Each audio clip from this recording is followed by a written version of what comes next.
J'ai tué mon meilleur ami. Non pas de mes mains, mais de ma haine distillée pendant 5 ans. Et le pire, c'est que je ne ressens aucun remords. Paris tremblait sous une averse glaciale ce soir-là, quand je reçus le coup de fil qui allait tout changer. La voix au bout du fil était haletante. « Monsieur de Montfort, votre sœur. Accident sur la D17. Elle n'a pas survécu. Camille. Ma petite sœur. L'unique lumière dans notre famille déchue. Je m'appelle Alexandre de Montfort. Descendant d'une lignée aristocratique qui avait tout perdu au jeu de la Révolution et des guerres successives. Nous vivions encore dans l'ombre des grandeurs passées, dans la vieille villa provençale héritée de notre grand-mère. Un domaine aux murs craquelés et aux oliviers centenaires. J'avais 32 ans, historien sans poste fixe, vivant des maigres rentes et de la vente occasionnelle d'antiquités familiales. Camille, 28 ans, revenait de Londres où elle tentait une carrière dans l'art. Fragile, rêveuse, elle portait en elle toute la mélancolie de notre nom. Étienne Valois était mon frère d'élection. Nous nous connaissions depuis le lycée à Aix-en-Provence. Il avait l'ambition que je n'avais pas, le charisme qui ouvrait les portes. Avocat brillant, il montait à Paris, traînant derrière lui une réputation d'homme irrésistible. Quand Camille revint cet été-là, il fut souvent à la villa. Je les encourageais même. Vous allez si bien ensemble. Leur disais-je en riant, ignorant la jalousie sourde qui naissait déjà. Leur idylle fut fulgurante. Balade sous les cyprès, dîner aux chandelles, promesses murmurées. Étienne parlait d'avenir. De mariage peut-être. Camille rayonnait comme jamais. Puis vint cette nuit maudite. Ils étaient partis à une soirée chez des amis à Aix. J'étais resté, prétextant du travail sur un manuscrit. Vers 3 heures du matin, les gendarmes frappèrent. La Peugeot 304 avait quitté la route dans un virage serré. Camille morte sur le coup. Étienne éjecté. Fractures multiples. Coma artificiel. À l'hôpital, quand il reprit conscience, il me serra la main en pleurant. C'était elle qui conduisait. Alex. Elle avait trop bu. J'ai essayé de la raisonner. Sa voix se brisa. Pardonne-moi de n'avoir pas su la protéger. Je le crus. Comment aurais-je pu douter? Nous pleurâmes ensemble des nuits entières. Je l'aidai à organiser les obsèques, à vider la chambre de Camille. Il devint mon pilier autant que j'étais le sien. Les semaines suivantes furent un brouillard de douleur. Puis vint la lecture du testament chez le notaire d'Aix. Camille m'avait tout légué, la villa, les terres, les quelques bijoux de famille. À mon frère bien-aimé Alexandre, qui a toujours veillé sur moi. Étienne hocha la tête, digne dans son deuil. C'est justice, murmura-t-il. Mais 3 mois plus tard, il revint avec un document. Un codicille daté de 15 jours avant l'accident. Signature de Camille. Témoin. Elle lui léguait la moitié du domaine pour notre vie commune. Le notaire confirma l'authenticité. Étienne pleura encore. Elle voulait me le dire, mais n'en a pas eu le temps. Je sentis un premier frisson. Pourquoi ne m'en avait-elle jamais parlé? Mais le chagrin étouffait les questions. Je signai les papiers. Nous devînmes copropriétaires. Étienne se remit rapidement. Trop rapidement. Il vendit sa part à un promoteur immobilier pour une somme astronomique. La villa fut rasée pour faire place à des résidences de luxe. Moi, je gardai ma moitié. Mais les dettes familiales m'obligèrent à hypothéquer. Bientôt, je dus céder aussi. Étienne acheta un appartement haussmannien à Paris. Épousa Sophie de Rochefort, fille d'un industriel. Il entra en politique, devint l'étoile montante du parti centriste. Moi, je sombrai dans l'ombre de la capitale, louant une chambre de bonne à Belleville, vivant de traductions mal payées. C'est là que les doutes commencèrent à ronger vraiment. Un soir d'ivresse, un ancien gendarme de la brigade d'Aix, retraité à Marseille, me contacta via un ami commun. Votre sœur. Le dossier a été bizarre. On nous a demandé de classer vite. Ordre d'en haut, paraît-il. Et le taux d'alcoolémie. Il n'en dit pas plus. Mais c'était assez. Je fouillai les affaires de Camille restées dans un carton. Au fond, enveloppé dans un foulard. Son journal intime. Les dernières pages me glacèrent le sang. Étienne change. Il parle sans cesse d'argent. Il veut que je modifie mon testament. Il dit que la villa nous appartiendra à tous les deux, que ce sera notre nid. Mais quand je refuse, il s'énerve. Qui a? Il m'a saisi le bras si fort que j'ai des bleus. J'ai peur. Alex. Viens vite. La page suivante était déchirée. Mon monde bascula. Les nuits suivantes. Je ne dormis plus. Je relisais le journal. Cherchant des indices. Des dates. Tout concordait avec le codicille. Camille avait résisté. Étienne avait forcé. Je décidai d'enquêter discrètement. Je contactai les témoins du codicille. L'un avait déménagé subitement en Suisse. L'autre refusait de répondre. Le notaire, interrogé poliment, devint évasif, tout était en règle. Monsieur. Puis je retrouvai l'infirmière qui avait soigné Étienne à l'hôpital. Contre un billet. Elle parla. Il était conscient bien avant qu'on vous le dise. Il répétait, il faut qu'elle soit au volant. Il faut. Le puzzle se reconstituait. Pièce par pièce. Horrible. Cette nuit-là. C'est Étienne qui conduisait. Il s'était disputé violemment à propos du testament. Camille voulait rompre. Dans la colère. Il avait accéléré dans le virage. Perdu le contrôle. Au lieu de prévenir les secours immédiatement. Il avait déplacé le corps. Versé du whisky sur Camille. Effacé ses traces. Tout pour l'héritage. Tout pour l'argent qui allait le propulser. Et moi, j'avais été son alibi moral. Le frère éploré qui confirmait sa version. La rage monta. Lente. Inexorable. Pas une explosion. Mais une marée noire qui envahit chaque recoin de mon âme. Je commençai à le suivre. De loin. J'appris ses habitudes, le jogging matinal au Luxembourg. Les déjeuners au Sénat. Les dîners avec Sophie dans leur appartement de l'avenue Foch.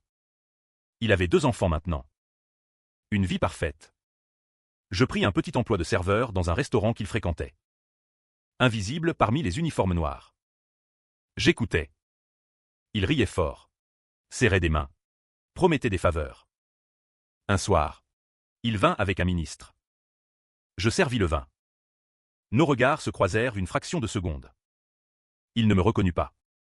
J'avais changé, barbe, cheveux longs, lunettes. Le fantôme d'Alexandre. La vengeance prit forme lentement. Je ne voulais pas le tuer. Trop simple.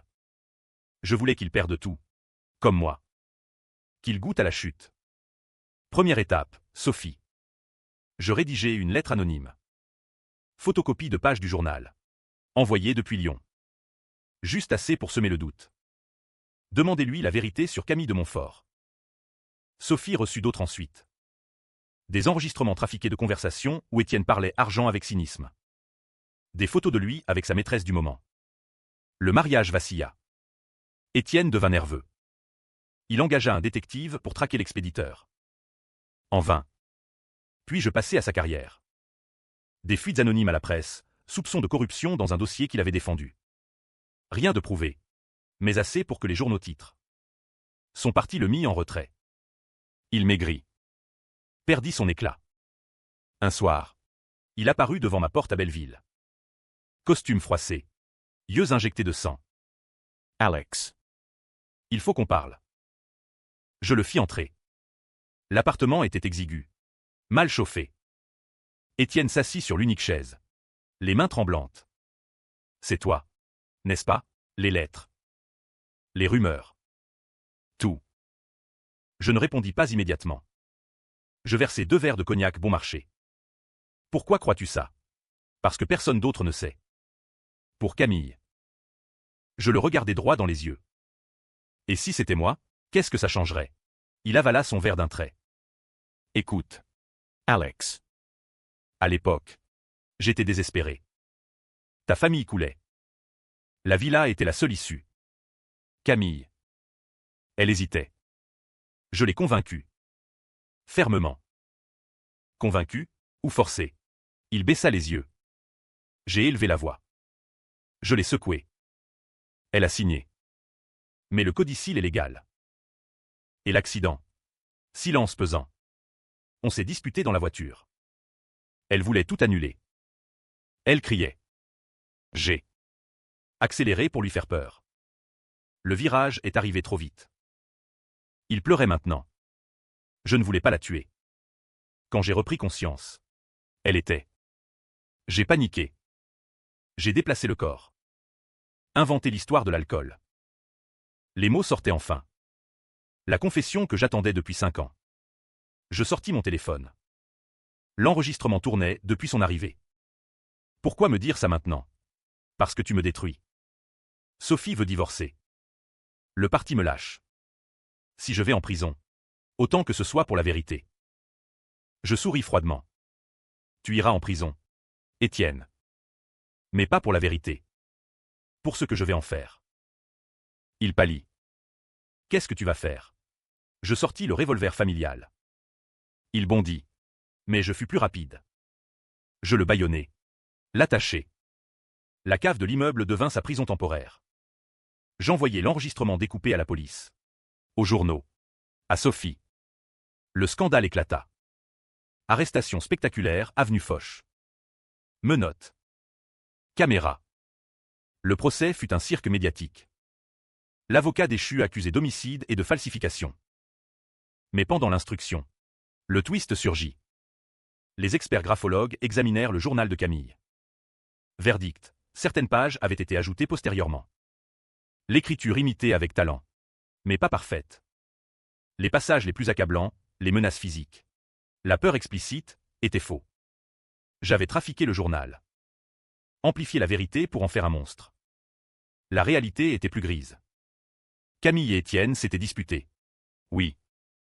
Il avait insisté pour le testament. Lourdement. Elle avait cédé. Amoureuse malgré tout.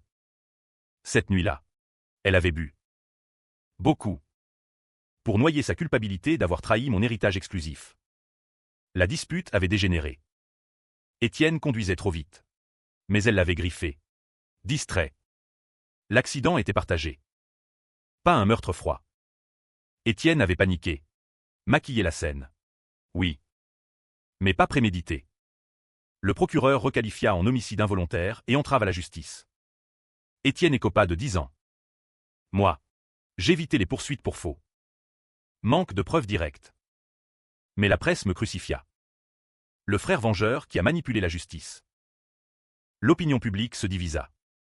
Certains me voyaient comme un justicier. D'autres comme un mythomane dangereux. Sophie gardait les enfants. Refusa tout contact. Étienne. En prison. Écrivit une lettre publiée, Alexandre a transformé une tragédie en cauchemar. Nous étions tous coupables. Je devins riche. Droit d'auteur pour l'histoire. Interview payée. Mais l'argent avait un goût de cendre. Je déménageai dans un appartement anonyme à Montmartre. Les nuits. Je revoyais Camille. Son sourire. Sa voix. Était-ce vengeance ou folie? Les années passèrent. Paris changeait. Moi non. Je refusais les plateaux télé. Les livres. Je vivais reclus. Lisant les classiques dans la lumière grise des fenêtres. Un jour. Une lettre arriva. Écriture tremblante. De la prison de Fresnes. Étienne allait être libéré pour bonne conduite. Il voulait me voir. Je refusai d'abord. Puis la curiosité l'emporta. Nous nous rencontrâmes dans un parloir sinistre. Il avait vieilli. Cheveux gris. Dos voûté. Alex. Merci d'être venu. Je restai silencieux. J'ai beaucoup réfléchi. Camille. Nous l'avons tous les deux trahi. Toi en la mettant sur un piédestal. Moi en la poussant trop loin. Il posa une photo sur la table. Nos 3 visages jeunes. À la villa. Elle nous aimait. Tous les deux. Différemment. Les larmes me montèrent. Pourquoi avoir maquillé la scène? Peur. Pure peur. Perdre tout. Nous parlâmes longtemps. À la fin, il dit « Pardonne-moi. Et pardonne-toi. » Je sortis ébranlé. Dehors. Il pleuvait encore. Paris éternel. Je marchai longtemps. Jusqu'au cimetière du Père-Lachaise où Camille reposait. Je m'assis devant la tombe. Pardon. Petite sœur. J'ai voulu te venger. Je t'ai sali. Le vent emporta mes mots. Étienne fut libéré quelques mois plus tard. Il disparut en province. On dit qu'il enseigne le droit à des détenus. Moi, je vendis tout. Donnai l'argent à des associations pour victimes d'accidents de la route. Je repris mes recherches historiques. publier un livre anonyme sur les illusions de la vengeance. Parfois, je croise Sophie dans la rue. Elle baisse les yeux. La vie continue. Grise. Sans éclat. Mais parfois, dans le métro, je croise un regard qui ressemble à celui de Camille. Et je souris. Parce que la vraie vengeance, c'est peut-être d'avoir survécu. Ou d'avoir compris, trop tard, que la haine nous détruit plus que l'ennemi. Paris garde ses secrets. Et moi, je garde le mien.